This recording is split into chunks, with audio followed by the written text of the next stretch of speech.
It happened yesterday, and I still can't get the image out of my head.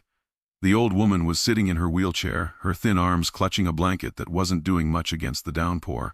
She looked so small, so forgotten, as the nurse walked back inside without a second glance. I was sitting in my car in the parking lot of the nursing home. I had just dropped off some supplies for my aunt, who's a resident there. At first, I thought maybe the nurse was coming back out, maybe she was grabbing an umbrella or something. But minutes passed and no one came. The rain only got heavier. The old woman's wheelchair was by the edge of the ramp, not even under the awning. She looked up at the sky, blinking against the drops. I swear I saw her lips moving, like she was praying. I got out of my car and ran up to her, soaking wet by the time I reached her. "Are you okay?" I asked, bending down to her level. She nodded, but her eyes were filled with tears. "She said I was wasting her time," the woman whispered. Her voice was hoarse, barely audible over the rain. "Said I should wait here for someone who actually cared." My stomach turned. The anger and disgust hit me so hard I could barely speak. I wheeled her back inside myself. The receptionist was at the desk, scrolling on her phone like nothing was wrong. I demanded to see the nurse in charge, but the woman waved me off, muttering something about shift change. I left that day furious, promising myself I'd report it. But when I came back today to check on her, I saw something I wasn't expecting. The old woman was in the common area, surrounded by residents and staff. She wasn't in her wheelchair anymore. She was standing. Her frail frame wobbled slightly, but she held her ground, gripping the handles of a walker. The nurse who left her outside was there too, her face pale and tight with discomfort. The old woman's voice was steady, loud enough to echo through the room. "You thought I'd just sit there and take it," she said, looking the nurse right in the eye. "But I've been fighting my whole life. I didn't stop when they told me where I could sit on the bus. I didn't stop when they said my children didn't belong in their schools. And I sure as hell won't stop now." The room was silent. Even the staff didn't dare interrupt her. The nurse stammered out some excuse, something about being misunderstood. But the old woman shook her head. "You didn't misunderstand. You made a choice. Now I'm making mine. You don't get to treat people like they're less just because their skin isn't like yours." Everyone in the room seemed frozen, except for the old woman. She turned back to her chair and slowly lowered herself into it. I wanted to clap. I wanted to hug her. But I didn't want to ruin her moment. So, I just stood there, soaking it all in. That old woman didn't need anyone to fight her battles. She was a fighter all on her own. After she sat down, the silence stretched for what felt like forever. The nurse, flustered and red-faced, muttered something about needing to check on another patient and hurried out of the room. No one stopped her. But the old woman wasn't done. She turned to the rest of us staff. "Residents," Visitor Sand said, "if you see something like that and stay quiet, you're just as guilty. Don't be scared to speak up. Nobody deserves to be treated like they're invisible." Her words hung in the air, heavy and real. One of the younger nurses stepped forward. She looked nervous but determined. "I'm sorry," she said, her voice trembling. "I should have said something yesterday. I saw it happen, but I didn't. I didn't know what to do." The old woman gave her a long look, then nodded. "It's not about knowing, it's about doing. But I appreciate you saying that." The young nurse looked like she was about to cry. "I promise it won't happen again." I finally found my voice and stepped forward. "What happened to you yesterday was cruel. But the way you stood up today, it's inspiring." I hesitated, unsure if I was overstepping. But then I added, "I want to help. I'll make sure this gets reported. People need to know." The old woman smiled at me, her face softening. "Thank you, baby. Just don't forget helping means sticking with it. Words are easy. Action takes work." She wasn't wrong. I left the nursing home later that day and went straight to file a formal complaint. I wrote emails, called the administration, and even reached out to a local advocacy group. I wasn't going to let this slide. A week later, I heard the nurse was fired. But what stuck with me most wasn't the nurse's dismissal, it was the old woman's strength. She reminded me that standing up for what's right doesn't always look big or dramatic. Sometimes, it's as simple as refusing to stay quiet, even when you're the only voice in the room. Her fight wasn't just about herself. It was about making sure no one else in that home, or anywhere else, would be treated that way again. And she did it with dignity, grace, and power. I'll never forget her or that moment. It changed the way I see the world and myself. A month passed, but the memory of that day stayed with me. I visited the nursing home often after that, not just for my aunt, but to check on the old woman. Her name was Miss Etta, and every time I saw her, she had a quiet confidence that felt unshakable. One afternoon, I found her sitting by a window, knitting a scarf. The light streamed in, catching the silver in her hair. She saw me and smiled. "Well, if it isn't my backup," she teased. "Backup?" I laughed, pulling up a chair. "Of course," she said, her fingers moving deftly over the yarn. "Every good fighter needs a team. Miss Etta had this way of making you feel like you mattered." We talked for hours that day. She told me about her life growing up in the South, about how she'd marched in protests, boycotted buses, and raised her children to stand tall no matter what the world threw at them. "What keeps you going?" I asked her, genuinely curious.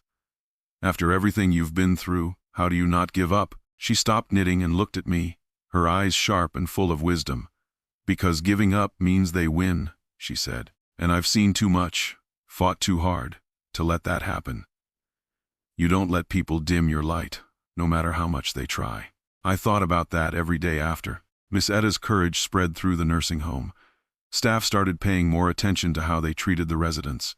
A few of the younger nurses even organized a training session about racism and bias. They told me Miss Etta was the reason they wanted to do better. She became a bit of a legend around the place. Other residents would sit with her, share their stories, and listen to hers. It was like she'd sparked something bigger than herself. One day, I walked in and found her teaching a group of residents how to write letters to their families. Something she said was a lost art. She looked up and waved me over. "You still fighting, baby?" she asked. "Always," I said, smiling. "Good. We need more fighters." Miss Etta passed away a year later. It was peaceful, they said, in her sleep. At her memorial service, the nursing home was packed. Staff, residents, and even people from the community came to pay their respects. They called her a warrior, a teacher, and a light that refused to dim. I stood up to speak, feeling the weight of her legacy. "Miss Etta taught me something I'll carry for the rest of my life," I said, my voice steady. "She showed me that no matter how small you feel, no matter how much the world tries to knock you down, you can fight back.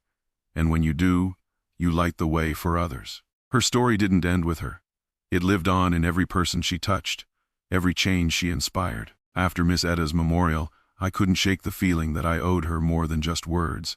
Her fight wasn't just hers, it was part of a bigger struggle that people like her had been carrying for generations. I knew I couldn't let her legacy stop at the walls of the nursing home. The first thing I did was gather the younger nurses who had organized the bias training. We started brainstorming ways to make lasting changes, not just in that nursing home but in other facilities too. Together we formed a small coalition called Etta's Light. A name everyone agreed felt right. We started with small actions, like advocating for better staff training and policies to protect vulnerable residents. But as word spread, more people wanted to help. Families of residents, local community leaders, and even a few retired activists reached out, sharing stories of neglect and discrimination they'd witnessed. One of the first big wins came when we convinced the nursing home's administration to adopt a zero-tolerance policy for racial discrimination, paired with mandatory training for all staff. They even put up a plaque in the common area, dedicating it to Miss Etta's memory, in honor of a woman who stood tall and taught us all to do the same. But it didn't stop there.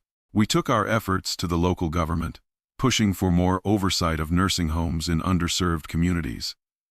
We held town halls where people could share their stories and demand change. At one of those meetings, an elderly man stood up and said, "Miss Etta's fight lit a fire in all of us. Let's make sure it keeps burning." Hearing that, I felt a lump in my throat. She wasn't just a memory, she was a movement. A year after her passing, we organized a march through the city, calling for better treatment of seniors and accountability in care facilities. Hundreds of people showed up, holding signs that read, "Dignity has no color," and "Miss Etta's light shines on." As I marched, I thought about that rainy day when I first saw her, alone in her wheelchair. I thought about how easy it would have been to look away, to convince myself it wasn't my business. But Miss Etta taught me that looking away is never an option. By the time the march ended, I felt something shift, not just in me but in the people around me.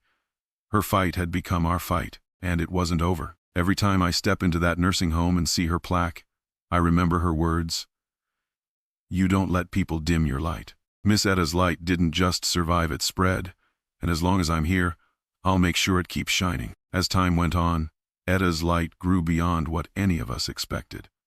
What started as a local effort turned into a network spanning several cities. Nursing homes, hospitals, and community centers began reaching out, asking how they could implement the policies and training we'd developed. One day, I got a call from a young black woman named Vanessa. She worked at a care facility 3 states away and had heard about our work through social media. "I'm dealing with what Miss Etta went through," she said, her voice shaking. "It's not just one person, it's a whole culture here. Staff turning a blind eye, treating residents like they don't matter. I've tried to speak up, but they make me feel like I'm the problem." Hearing her reminded me of the young nurse who apologized to Miss Etta that day. Fear and inexperience can silence even the best intentions. "We'll help you," I told her. Within weeks, Vanessa and her coworkers had the resources to start their own advocacy group. They held workshops, created safe spaces for residents to share concerns, and even connected with local activists to pressure their administration for change. Vanessa called me 6 months later, her voice stronger this time. "We're seeing progress," she said. "It's slow, but it's happening. Miss Etta would be proud." Stories like Vanessa's kept me going. Meanwhile, back at the original nursing home, something beautiful was taking shape. The residents started organizing their own group, calling it Voices of Dignity. They met every week to discuss ways to support each other and make sure no one ever felt alone or silenced again. I visited one of their meetings, and a resident named Mr. Harold, who had barely spoken when I first met him, stood up to share. "I never thought I'd see the day when people cared this much about us old folks," he said, his voice cracking. "Miss Etta taught me it's never too late to stand up, even if your legs don't work so good anymore." The room erupted in laughter and applause. I realized then that Miss Etta had planted seeds in all of us. She had taken her pain and turned it into power, and now that power was multiplying. On the anniversary of her passing, we held a community event in her honor. It wasn't a somber occasion, it was a celebration. There were speeches, music, and even a mural unveiled in the heart of the city, depicting Miss Etta standing tall with her walker, surrounded by beams of light. As I stood there looking at her painted face, a little girl tugged on my sleeve. "Who's that lady?" she asked, her big brown eyes full of curiosity. "That's Miss Etta," I said, smiling. "She's a hero." The girl tilted her head. "Like Superman?" "Better," I said. "She didn't need a cape." The girl grinned, and her mother gently pulled her away. Watching them walk off, I felt a sense of peace. Miss Etta's fight wasn't just about her generation or mine, it was for that little girl too. Her light wasn't just shining, it was blazing.